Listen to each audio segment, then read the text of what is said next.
پەیمانگەی بە دوواداچوون و توێژینەوەی یاسایی لە شاری ئەولێر وەرکشۆپێکی لە ژێر ناوی ڕەهەندەکانی لێبوردنی گشتی لە ڕوانگەی یاسایی و کۆمەڵایەتی و سیاسیەکان بە ئامادەبوونی ئەندامانی پەرلەمان و دادوەران ساز کرد. تێیدا گفتوگۆ لەسەر دواپەرسەندنەکانی دەرکردنی ئەم یاسایە کرد. ڕێخەرێکی وەرکشۆپەکەش ئاماژەی بەوەدا. ئامانج لە سازدانی ئەوەیە یاسای لێبوردنی گشتی تاوتوێ بکرێ و جەخت لەوە بکرێتەوە. یاسای لێبوردنی گشتی ئەو کەسانە نەگرێتەوە کە دەستیان لە دزینی سامانی گشتیدا هەبووە.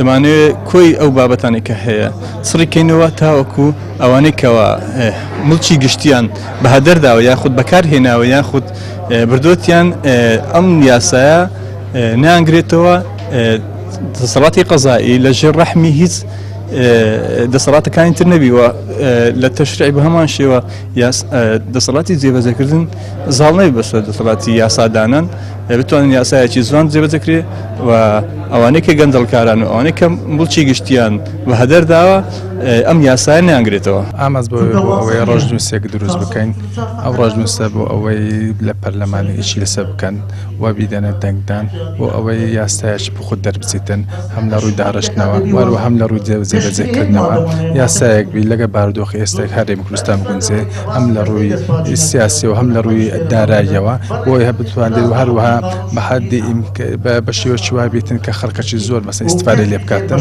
تەنها چەند جەریمەیە کە بێتە کە لە یاساکە دیارکرا کە ئەمە شەمولی ناکاتن. ئەمە پرۆژەیە هیچ بڕیارێک نییە گفتوگۆ و ڕاوسەرنجی لەسەر کۆ دەکرێتەوە بەڕاستی ئەوەش پێشنیاز کرایە کە دزینی سامانی گشتی نەیگرێتەوە بەڵام ئێمە چەندین مادەمان هەیە لەو تاوانانەی کە لە ژێر دەسەڵاتی دەستەی دەستپاچ و دادگای لێکۆڵینەوەی دەستپاچینە وەکو اختلاس ئەمە هەر بە پێی یاسا شمولی لێبوردنی گشتی ناکات. لە هەرێمی کوردستان ئەو کەسانەی تێوەگلاون لە گەندەڵی و دزینی سامانی گشتی و خیانەت لە میلەت لە ئێستادا بە دۆخێکی نالەباردا گوزەر دەکەن و ترسیان لە دادگاییان هەیە بۆیە ئەندامانی پەرلەمان و دادوەران و چالاکان لە ڕێگای بەستنی سیمینار و وەرکشۆپ و چالاکی زۆرە و جۆرەوە جەخت لە دادگایی و گەیاندنیان بە سزای یاسایی خۆیان دەکەنەوە بە جۆرێک لێبوردنی گشتی نەکرێتە پردێک بۆ پەڕانەوە و دەربازکردنیان بەرەو کەناری ئارامی. زریان سدیق، کەناڵی ئاسمانی پەیام، هەولێر.